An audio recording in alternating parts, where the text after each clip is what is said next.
का दंगल ईरान की जंग पर भारत में पैदा हो रहे सियासी माहौल को लेकर है, क्योंकि देश के कई राज्यों में पेट्रोल पंपों के ऊपर भीड़ दिखने लगी है, तो गैस डीलर्स की दुकानों के बाहर सिलेंडर की कतार नजर आ रही है। इसे लेकर यूपी के सीएम योगी आदित्यनाथ ने आज कहा है कि देश विरोधी ताकतें तेल गैस की किल्लत की अफवाह फैला रही है। सीएम योगी ने कहा है कि देश में तेल गैस की किल्लत नहीं है और केंद्र सरकार ने भी कहा है कि देश में तेल गैस के भंडार में कोई कमी नहीं आई हुई है। और इस बीच थोड़ी देर पहले 17,600 टन, एक अच्छी खबर भारत के लिए, 17,600 टन एलपीजी लेकर एक विशाल जहाज भारत के न्यू मैंगलर पोर्ट पर पहुंच चुका है। LPG career Apollo ocean Vietnam के झंडे वाला जहाज है, जो गुजरात के वड़ीनार बंदरगाह के रास्ते कतर से ईंधन लेकर आया हुआ है। तो कतर से दरअसल ईंधन सप्लाई पर इसीलिए चिंता जताई जा रही थी क्योंकि स्टेट ऑफ हॉर्मुज में जिस तरीके से स्थिति बनी हुई है, कई जहाज वहां पर अटके हुए हैं, लेकिन एक के बाद एक जहाज भारत के लिए वहां से निकल रही है। 7वां जहाज होगा जो एलपीजी लेकर भारत पहुंचा हुआ है। तो एक अच्छी खबर भारत के लिए। सरकार का भी दावा है कि देश के सभी गैस रियल्टर्स के पास गैस है, सभी पेट्रोल पंपों को पर्याप्त तेल मिल रहा है, लेकिन जब लोग पैनिक बाइंग कर रहे हैं तो कहीं कहीं कमी की खबरें भी देखने को मिल रही है।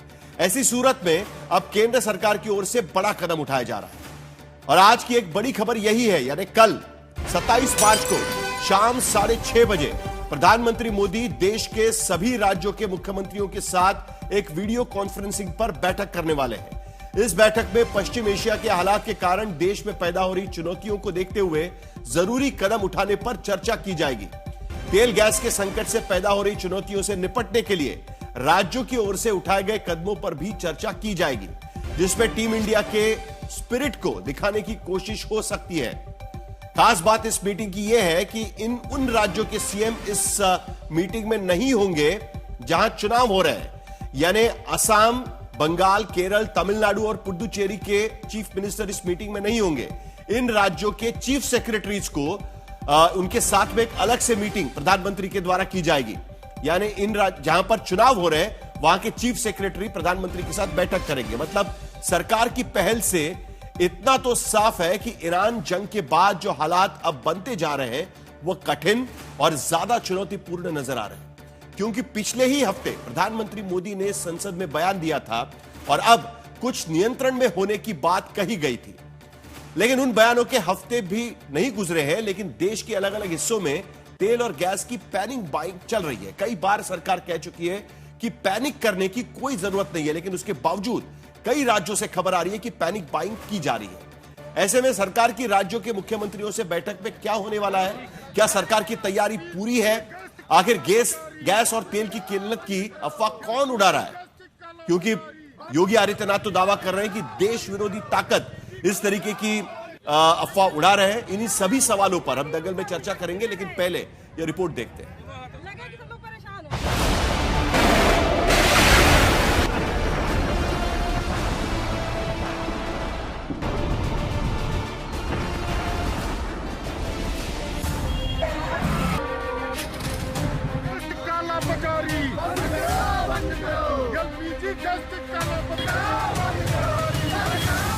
ईरान में इजराइल अमेरिका की जंग का माहौल गर्म है। हिंदुस्तान में तेल और गैस पर अफवाहों का बाजार गर्म है। गैस सिलेंडर की अफरा तफरी के बाद अब पेट्रोल पंप पर मारामारी अफवाहों की वजह से दिखने लगी। उत्तर प्रदेश के सिद्धार्थ नगर में पहले पेट्रोल खरीदने के लिए लोग मार्केट पर उतारू हो गए। संत कबीर नगर में ऐसी भीड़ उमड़ी, कई लोग कुछ पंप बंद होने के कारण कैन में पेट्रोल भराने पहुंच गए। प्रयागराज में भीड़ उमड़ी तो पंप पर तेल मिलना बंद हो गया। लोगों की पंप कर्मचारियों से बहस हो गई। प्रयागराज में तेल खत्म होने की अफवाह ऐसी फैली कि रात 11 बजे तक पेट्रोल पंप पर भीड़ लगी रही। लखनऊ में इतनी पैनिक बाइंग हो गई, चंद मिनट में 4000 लीटर तेल खत्म हो गया। पंप बंद करने की नौबत आ गई। उत्तर प्रदेश के तमाम शहर, चाहे वो लखनऊ हो, प्रयागराज हो, वाराणसी हो, मेरठ हो, तमाम शहरों में पेट्रोल पंप पर ऐसी ही लाइनें लगने लगी हैं। पर यहाँ पर आधा पौन घंटा हो गया लाइन में लगे हुए, अभी पहुंचे हैं तो पेट्रोल नहीं मिला है, पेट्रोल है नहीं यहाँ पर। इधर वाली पेट्रोल टंकी बंद है, ये वाली बंद हो गई। अब हम लोग यहाँ से 1 घंटे से पिछले में यहाँ पे लगा हुआ था, जैसे मेरा नंबर आया, मैडम ने बोला पेट्रोल खत्म हो गया है। पेट्रोल खत्म हो गया। खत्म हो गया। अब ये पेट्रोल खत्म हो गया, कब से बैठे हैं? आधा घंटा तो हो गया। क्या कह रहे हैं?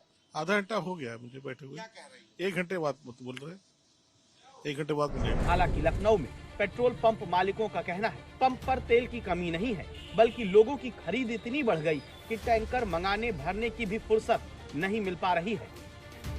दिक्कत तब आई है जब अचानक लोगों में कल खास तौर से हुआ है लखनऊ के अंदर, पता नहीं कहाँ कैसे किसने अफवाह फैला दी कि सब डीजल और पेट्रोल खत्म होने वाला है, जबकि सबके पास था।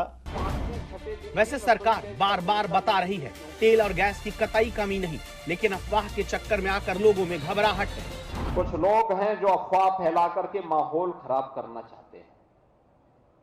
कुछ लोग हैं अव्यवस्था पैदा करने का प्रयास कर रहे हैं। इनके पेट्रोलियम मंत्री हरदीप पुरी ने कहा था कि नहीं, हमारे पास सब कुछ व्यवस्थाएं हैं, हमारे पास कोई दिक्कत नहीं है, ना गैस की प्रॉब्लम है, ना तेल की प्रॉब्लम है, सब कुछ है। और प्रधानमंत्री जी भी आकर 2 दिन बाद ये कह रहे हैं, पार्लियामेंट में बोल रहे हैं, पूरी चीजें बर्बाद कर दिया पूरे देश को अंदर। अब कह रहे हैं लॉकडाउन की स्थिति चल रही है। मुझे लगता है बहुत दुर्भाग्यपूर्ण होगा और पूरी देश में तबाही मच जाएगी। प्रधानमंत्री जी लगातार देश को गुमराह कर रहे हैं। आप देख सकते हो कोरोना काल में भी इन्होंने कहा था कि नहीं सब अच्छा है, सब चंगा। आवश्यकता हो तभी आप डीजल लेने के लिए जाइए, पेट्रोल लेने के लिए जाइए, लाइन लगाने की आवश्यकता क्या। और अगर हम उतावलेपन में अफवाह में आकर के इस प्रकार के किसी दुष्प्रचार और किसी अफवाह के चक्कर में पड़ते हैं तो लगता है हम लोगों की राष्ट्रभक्ति पर लोग संदेह करेंगे। भारतीय जनता पार्टी ने लाइन के सिवा कुछ नहीं दिया है। कोई भी इनका फैसला है, हमें आपको सबको लाइन में लगा देते हैं। ये युद्ध लंबा खींचा तो प्रभावित तो हर व्यक्ति होगा। हमें मानसिक रूप से उसके लिए तैयार होना होगा। अफवाहों पे ध्यान नहीं देना होगा। एक कचौड़ी, एक समोसा, अब गैस पे ना रहा भरोसा। यूपी में गैस और तेल की किल्लत पर अफवाहों की राजनीति ऐसी कि बिना किसी दल के बैनर पोस्टर की महिलाएं अब सिलेंडर लेकर प्रदर्शन करने लगी। मुख्यमंत्री योगी आदित्यनाथ का कहना है विपक्षी और राष्ट्र विरोधी लोग ऐसी अफवाहें फैला रहे हैं। याद करिए, इस गल्फ वार के पहले अगर किसी के घर में 1 महीने तक रसोई गैस का सिलेंडर चल जाता था तो आज वह 5वें 6ठे दिन ही रसोई गैस का सिलेंडर लेने के लिए क्यों पहुंच रहा है। हालांकि ऐसी अफवाह सिर्फ उत्तर प्रदेश में नहीं, मध्य प्रदेश से लेकर उत्तराखंड तक और तेलंगाना से लेकर महाराष्ट्र तक पेट्रोल पंप पर कहीं भीड़ दिख रही है तो कहीं तेल खत्म होने की झूठी खबरें हैं। महाराष्ट्र के अकोला में डीलर्स बताते हैं गैस की सप्लाई कम हुई है, ग्राहकों की तादाद 60% तक बढ़ गई है। तो नागपुर में 2 दिन पहले तेल खत्म होने के दावे के कारण कुछ पंप बंद क्या हुए, जहां पंप खुले वहां लंबी लंबी कतारें लग गई। उधर जालना में जिला प्रशासन ने 2 पहिया के लिए 200 रुपए और 4 पहिया वाहनों के लिए 2000 रुपए के तेल की लिमिट लगा दी। इसी माहौल में मध्य प्रदेश में न्यारा नाम की निजी तेल कंपनी ने पेट्रोल डीजल के दाम भी बढ़ा दिए। कब से ये रेट बढ़े हैं और कितनी बढ़ोतरी हुई है आज? सर आज सुबह से 6 बजे से बढ़े हैं और 5 रुपए पेट्रोल पे और 3 रुपए डीजल पे। निजी तेल कंपनियों का मानना है कि ईरान जंग के बाद उनकी लागत बढ़ी है, इसलिए तेल के दाम बढ़ाना मजबूरी है। हालांकि सरकारी तेल कंपनियों ने अब तक किसी तरह की कोई बढ़ोतरी नहीं की है। आज तक ब्यूरो।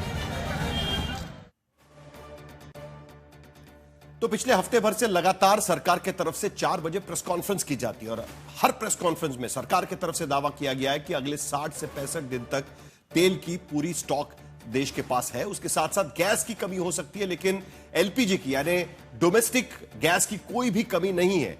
जो प्रोफेशनल के लिए गैस इस्तेमाल किया जाता है उसमें भी बढ़ोतरी 20% से 50% तक की गई है, लेकिन उसके बावजूद पैनिक बाइंग नहीं रुक रही है। अभी भी कई राज्यों से यह लगातार खबर आ रही है कि वहां पर पैनिक बाइंग के लिए, खास करके तेल के, पेट्रोल डीजल के पैनिक बाइंग के लिए लंबी कतारें और उसके साथ साथ राजनीति भी वहां पर दिखाई दे रही है।